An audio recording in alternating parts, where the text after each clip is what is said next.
Budget आ गया, real estate का sector जो है वो कई सालों से उसका पहिया एक किस्म का जाम हुआ था। आप लोगों को बहुत सी शिकायत थी कि हुकूमत आपको एंटरटेन नहीं करती। इस मरतबा तो काफ़ी खुश होंगे आप। जी बिस्मिल्लाहिर्रहमानिर्रहीम। सबसे पहले आप पे शुक्रिया कि ये एक बहुत ज़बरदस्त आपने इनिशिएटिव लिया। अगर आप ओवरऑल बजट्स को देखें इस साल के, तो इसमें हमें ऑब्वियसली एक रिलीफ मिला है, बट हमारी एक्सपेक्टेशन इससे ज़्यादा थी। उसकी मेन रीज़न ये है कि अगर आप पिछले 2 साल में देखें तो हमारा रेमिटेंस बढ़ गया है, और स्पेशली दुबई से काफ़ी ज़्यादा अगर आप देखेंगे तो ever highest 1 billion last month हमने यहाँ पे रिसीव किया। सो ये एक इसके पीछे एक सबसे बड़ा जो इफेक्ट, जो इसके पीछे सबसे बड़ा सपोर्टिंग एलिमेंट था वो था रियल स्टेट। बिकॉज पिछले कुछ अरसे में रियल स्टेट के अंदर एक पॉजिटिविटी आई है जिसमें गवर्नमेंट ने सपोर्ट किया है हमें। लाइक आप ये देख लें कि FED हमारी ख़त्म हुई, फिर 7E को उन्होंने ख़त्म किया, उसके बाद RDA अकाउंट यहाँ पे रजिस्टर हुआ, जिससे आपका इंटरनेशनल जितने भी ओवरसीज़ पाकिस्तानी थे वो फंड्स यहाँ पे भेज के और यहाँ पे एसेट परचेज कर सकते थे। फिर यहाँ पे FBR की वैल्यू रिवाइज हुई, कम हुई। इसी तरह गवर्नमेंट ने जो इनिशिएटिव लिया था जिसके अंदर आपकी हाउस फाइनेंसिंग थी, वो एक बहुत बड़ा स्टेप था इस इंडस्ट्री के लिए। तो उससे क्या हुआ कि हमारी ओवरऑल पिछले कुछ अरसे से इंडस्ट्री में एक्टिविटी स्टार्ट हो गई थी। ठीक है, बट इस साल जो हम एक्सपेक्ट कर रहे थे और बजट में जिससे पहले जो हमें एक पॉजिटिव वाइब्स आ रही थी वो ये थी कि हमारे ट्रांजैक्शनल टैक्सेस जो है उसको वो 0.5% तक रिड्यूस होना था। बट अनफॉर्चुनेटली उसमें एक चीज़ जो बुरी हुई है वो ये हुई कि वो अमाउंट जो हम एक्सपेक्ट कर रहे थे उतनी नहीं हुई, 50% रिड्यूस हुई है। 50% भी बहुत है। ओके लेकिन होता क्या है कि जब भी आप कोई ट्रांजैक्शनल टैक्स तब लगाते हैं, हमेशा होता है इनकम टैक्स। जब आप कोई इनकम या प्रॉफिट जनरेट करते हैं उस पर टैक्स होता है। यहाँ पे क्या है कि अगर कोई बंदा मेरी इंडस्ट्री में इन्वेस्टमेंट करना चाहे तो उसके प्रॉफिट से पहले वो एंटर होना चाहता है मेरे सेगमेंट के अंदर, रियल स्टेट के अंदर, तो उस पर पहले टैक्स लग जाता है, चाहे वो प्रॉफिट ले या ना ले। सो ये ट्रांजैक्शनल टैक्स इंडस्ट्री में किसी पाकिस्तान या किसी भी मुल्क में, दुनिया में किसी भी जगह पे ट्रांजैक्शन के ऊपर कोई टैक्स नहीं होता।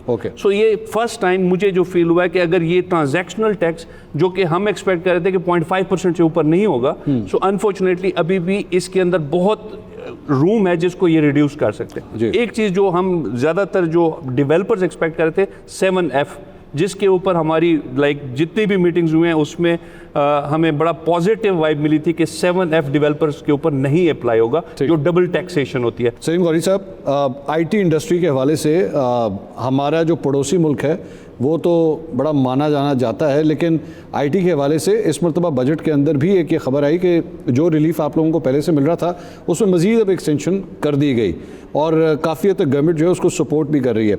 Your first reviews about the budget.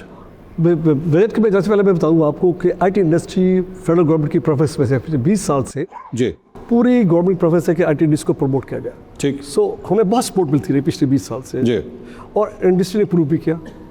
From $100 million 20 साल पहले इस तक 3.2 बिलियन की एक्सपोर्ट आपकी हो गई है। ठीक, अच्छा, इस इंडस्ट्री का ये है कि विद वेरी स्मॉल इन्वेस्टमेंट आप ये इंडस्ट्री बिल्ड कर लेते हैं। 2 लोग, बच्चे लोग इकट्ठे होते हैं, एक कंपनी क्रिएट करते हैं, वो फिर एक्सपोर्टर बन जाते हैं। ठीक, तो इस इंडस्ट्री का बेसिक था और इसी के लिए फेडरल गवर्नमेंट ने बहुत सपोर्ट की ईयर से और उसका फ़ायदा हुआ। ठीक, अच्छा, इंडस्ट्री ग्रो कर गई। ये इंडस्ट्री बड़ी सख्त जाना है, दुनिया में हालात चेंज हो रहे हैं, टेक्नोलॉजी हो रही है, ये इंडस्ट्री सर्वाइव करती है। अच्छा, आज ये इंडस्ट्री स्ट्रॉन्ग है, इट्स वेरी स्ट्रॉन्ग, ग्रोथ है, लेकिन अब सीरियस चैलेंज आ गया।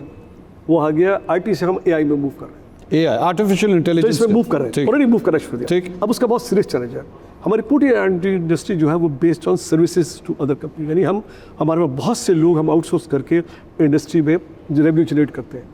बहुत अच्छा था ये अब तक, लेकिन अब जाके AI में ह्यूमन इंटरेक्शन बहुत कम हो गया। अच्छा, अब हमारा सीरियस चैलेंज हमारा है। अभी जो हमारी एक्सपोर्ट है 3.2 बिलियन की, और जो मेरे नज़दीक अबाउट 5 बिलियन है, क्योंकि सारी रिपोर्टेड नहीं है। ठीक है, अब ये चैलेंज होना शुरू हो जाएगी। इसके लिए जो हमारी फेडरल गवर्नमेंट से मुस्तकिल बात हो रही थी कि we have to take steps now कि हमें AI के रिसोर्सेज बिल्ड करने हैं। वो बिल्ड करेंगे तो हम स्टे कर लेंगे बिजनेस में और इंशाल्लाह वी कैन ग्रो। ठीक, फेडरल गवर्नमेंट में बहुत बड़े स्कीम्स चल रही हैं, वहाँ AI के लोगों ने 10 अरब का फंड क्रिएट किया जिससे वो फ्री में लोगों की ट्रेनिंग करा रहे हैं। अच्छा, इट्स अ बिग नंबर, उसकी हमें हेल्प होगी। हमें से देखें इशू हमारा रिसोर्सेज का, हमें और कुछ नहीं चाहिए। फेडरल गवर्नमेंट या किसी से भी IT इंडस्ट्री इंडिपेंडेंट है। बल्कि इंटरफेयर ना करें तो बेहतर है। नहीं तो जो शहज़ाद ख्वाजा जो आईटी मिनिस्टर हैं उनके साथ आपके इंटरेक्शन होते हैं क्या? बहुत ज़्यादा। क्या वो आपको फैसिलिटेट करती हैं? बहुत ज़्यादा, she is a good listener. हम बात भी करते हैं, देखिए फैसिलिटेशन का ताल्लुक है, हमारे इशू से डिफरेंट है। ट्रैवल का इशू आ जाता है क्योंकि हमारे कस्टमर्स दारों बढ़ रहे हैं, तो हमारा ट्रैवल इशू हो गया, ये इशू गया, वी सीक दैट। लेकिन टैक्सेशन का कोई ऐसा पे बर्डन था नहीं। अच्छा, हम पैसे प्रेफरेंस हमारी उन्होंने दी हुई थी कि जहाँ हमें टैक्स बहुत कम थी हम पे, ठीक। वो उसे मेंटेन कर रहे हैं, विच इज़ फाइन। अब चैलेंज सीरीज जो मेरा कंसर्न आ गया है कि आईटी इंडस्ट्री क्या ये मेंटेन कर लेगी अपनी ग्रोथ, जो 30% ग्रोथ थी ये 2 ईयर। मेरा कंसर्न बहुत सीरियस है, हमें बहुत तेज़ी से मूव करना है और अपने एआई स्किल को बिल्ड करना है, सो हम कंटिन्यू कर सकें ग्लोबली इस पर फाइट कर सकें। ठीक। तो ये it's a good challenge. I am very excited कि हमारे जो बच्चा है वो ऑलरेडी ए सेवी, मैं देख रहा हूँ आप नई कंपनीज आ गई जो ए पे बहुत ज़्यादा काम कर रहे हैं, और भी सरप्राइज होंगे कुछ सालों में कि पाकिस्तान शायद हो सकता है बहुत से मुल्कों से आगे निकल जाए डेवलपमेंट में और प्रोडक्ट डेवलपमेंट में। So this is a good time for IT, but अगर हम नहीं स्ट्रॉन्ग स्टेप लेंगे रिसोर्स बिल्डिंग का AI में, मुश्किल आएगी, क्योंकि बहुत से जो हमारी रेवेन्यू बेस्ड है वो सर्विस का खत्म होना शुरू हो जाए। अभी से हमें उसके लिए तैयारी करने की ज़रूरत है। कल से जी, यस्टरडे से करनी थी, हम कर रहे हैं ऑलरेडी। ओके सुनील भाई, आपका जो एक शोबा ऐसा है कि हर बंदा जो आज इस हॉल में बैठा है, जारी बात है गाड़ियों वाला ही बैठा है, लेकिन एक इशू जो मैं देख रहा था, एक तो टैक्सेशन के अंदर थोड़ी सी तब्दीली की गई इस मरतबा।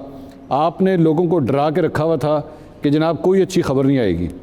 अभी भी कोई अच्छी खबर नहीं आई बजट से, या अब आपको लगता है कि कोई अच्छी खबरें निकली बजट से? अच्छा, सबसे इंपॉर्टेंट तो ये है कि गाड़ी का मैं हमेशा कहता हूँ कि हमेशा रोटी महंगी हो रही हो, सस्ती हो रही है, कुछ भी हो रहा हो बजट में ना, तो सबसे पहला सवाल लोगों का ये होता है कि गाड़ी आ रही हो। और मैं बचपन से देखता हूँ तो उसमें नीचे चल रहा होता है सिगरेट महंगे हो गए, पान महंगे हो गए, और सबसे ज़्यादा जब लोगों को परेशानी गाड़ी की होती है। ठीक। गाड़ी की मैं अपनी न्यूज़ पे अभी तक कायम हूँ कि गाड़ी महंगी होगी, लेकिन अभी उन्होंने बिल्कुल साइलेंट रहे हैं, बजट में कुछ भी नहीं किया लोकल गाड़ी के ऊपर। वो उन्होंने डाल दिया है जी, ऑटो पॉलिसी आनी है और उसके ऊपर भी मीटिंग चल रही हैं। अगले तकरीबन 1 हफ्ते में 7 मीटिंग्स होनी है, और वो 25 तारीख को ऑटो पॉलिसी आनी है, तो उसमें पता लग जाएगा कि क्या महंगा मैंने बताया था जो हो रहा है कि नहीं हो रहा। अभी तक बजट में उन्होंने सिर्फ इंपोर्टेड गाड़ी के ऊपर प्राइस बढ़ाई है, और ख़ास तौर पे उसमें जो मैं हमेशा कहता था कि जो पुरतेईश इलेक्ट्रिक गाड़ियाँ थी, खास तौर पे जो 20 मिलियन से ऊपर थी, 2 करोड़ से ऊपर इलेक्ट्रिक गाड़ियाँ, उस पर उन्होंने FED लगा दी है, और जो गैसोलीन गाड़ियाँ थी उस पर SED स्पेशल एक्साइज ड्यूटी के नाम से टैक्स लगा दी है। तो ये तो एक बात है, बट हमने हमेशा से, जितना मैं इकोनॉमिक्स का स्टूडेंट हूँ, हमने ये पढ़ा है कि कोई भी पॉलिसी बुरी नहीं होती, कोई भी बजट बुरा नहीं होता अगर आप उसको कंसिस्टेंटली लेके चलें। ठीक। तो अब पहले बजट 5 तारीख को आना था, फिर 10 को हुआ, फिर 12 को हुआ, फिर जो 12 को आया उसमें भी ऑटो के बारे में कुछ नहीं आया, अब 25 को आएगा। सो एक हैंगिंग जो है ना, वो एक सॉर्ड है जो कि लटक रही है, कोई क्लैरिटी नहीं। ठीक, अभी आपसे और भी मैंने ऑटो के हवाले से कुछ और भी क्वेश्चंस करने हैं, लेकिन नजीब साहब बैंकिंग के हवाले से ये बताइए कि, और मैं ये क्वेश्चन जो है ना वो ख़ास तौर पे शुजा साहब का या रियल एस्टेट सेक्टर की आपसे एक नाराज़गी है, तो मैं ये क्वेश्चन डायरेक्टली आपसे पुट कर देता हूँ। और नाराज़गी ये है कि मौजूदा सिस्टम ने इस तरह का निज़ाम बना दिया कि लोगों ने रियल एस्टेट में प्लॉट्स लेने के बजाय बैंकों में पैसे रखना जो है वो ज़्यादा मुनासिब समझा कि बैंकों में जो है वो डिपॉजिट्स कर दिए जाएं, आराम से उसके ऊपर जो है वो हमें इंटरेस्ट रेट्स भी मिलते रहेंगे और पहिया जो है वो चलता रहेगा। असल बात तो ये थी कि जो इंडस्ट्रीज़ हैं हमारी वो प्रमोट होनी चाहिए, रादर दिन के पैसा जो है वो सारा वक्त बैंकों के अंदर रखा जाए। क्या ये फैक्ट्स एंड फिगर्स दुरुस्त हैं कि लोगों के वाकई आप लोगों के डिपॉजिट्स जो हैं वो आसमान को चले गए हैं because of high interest rates? शुक्रिया मंसूर साहब। देखें, अभी जो इस वक्त हमारा बैंकिंग सेक्टर का डिपॉजिट बेस है इट्स अबाउट 34-35 ट्रिलियन रुपीज़। ठीक। इसमें से जो लेंडिंग का पोर्शन है वो तकरीबन 14 ट्रिलियन के करीब लैंड किया हुआ है। हमारा जो रेट जो काइबोर है जिसकी बेस पे लेंडिंग की जाती है, या जो हम रिटर्न कस्टमर्स को देते हैं, उसका डायरेक्ट ताल्लुक है पॉलिसी रेट का। पिछले वक्त अभी चंद महीने पहले इट वाज अराउंड 10.5%, अब वो 11.5 हो गई। तो the higher the policy rate the higher return जो है वो कस्टमर को जाता है, बिकॉज हायर इन्फ्लेशन की वजह से हायर पॉलिसी रेट होते हैं। तो इस वक्त चाहे वो माइक्रो फाइनेंस बैंक्स हों या कमर्शियल बैंक्स हों, they are offering anywhere from 12% to up to 15% for a 1 year term deposit. तो उसमें तो ऑफ कोर्स कस्टमर्स के लिए एक बहुत बड़ा अच्छा रिटर्न तो है, but at the same time inflation भी है तो सही, I mean in realistic terms उसको भी काउंटर करने के लिए returns are relatively higher than maybe few years ago जब पॉलिसी रेट कम होता था। बट तो ये तो खैर it goes across all industries, मतलब जिसके भी कस्टमर हों आप, अब जो बैंकिंग सेक्टर है, इट रिप्रेजेंट्स तकरीबन more than 100 million customers of this country, unique customers, यानी कि मल्टीपल अकाउंट्स भी हों तो आपको एक दफ़ा गिना जाएगा। ठीक।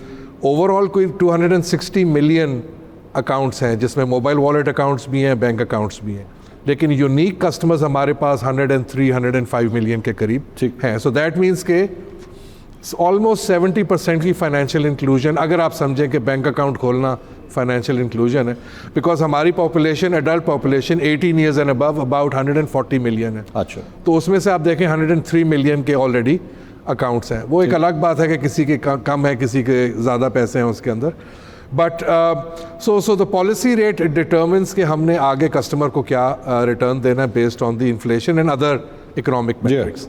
तो आई थिंक अगर कस्टमर्स को यहाँ फ़ायदा हो रहा है तो बहुत अच्छी बात है, बट ऑब्वियसली देखें फॉर हाउसिंग सेक्टर या एंड ऑल दैट, ग्लोबली अगर देखा जाए तो जब तक रेट जो है बैंकिंग की तरफ से लोअर सिंगल डिजिट में नहीं होगा तो आपकी वो नहीं हो सकती स्केल अप। इनकी जाने पे ट्रैक नहीं होंगे लोग जी, इनकी जाने पे ट्रैक नहीं होंगे, आपकी जाने पे ट्रैक होंगे। Well I mean it all depends ना, बट देखिए बैंक्स भी तो फाइनेंस करते हैं ना मॉर्गेजेस, राइट? जी हाँ।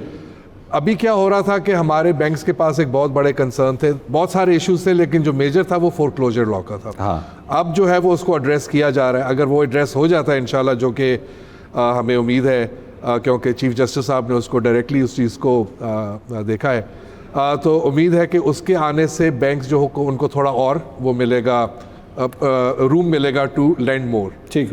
एंड होपफुली तो और ऑलरेडी जिस तरह जो अभी प्राइम मिनिस्टर की जो स्कीम चल रही है, ऑलरेडी 90 बिलियन रुपीस हम डिसबर्स कर चुके हैं। अच्छा। उसके अंदर तो मॉर्गेज बढ़ तो रही है for sure. I think scale up करने के लिए जब तक रेट्स और कम और नहीं हो नीचे नहीं जाते आएंगे तो आई थिंक